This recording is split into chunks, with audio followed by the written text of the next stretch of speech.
মাতৃগর্ভে যমজ দুই শিশুর মধ্যে কথা হচ্ছে।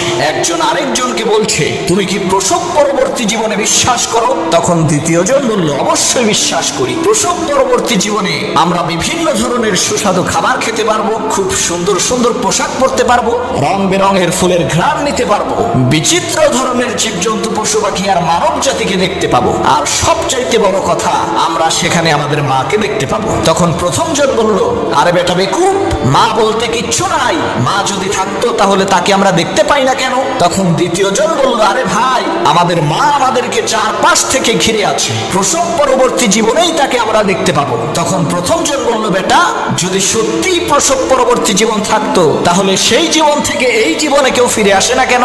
শোনো মুসলমান, আমি কোনো মাতৃগর্ভে থাকা শিশুর গল্প বলছি না, আমি বলছি আমাদের সমাজে থাকা কিছু শিশু মস্তিষ্কের কাফের আর নাস্তিকের কথা। তারাও ঠিক একই ধরনের প্রশ্ন করে।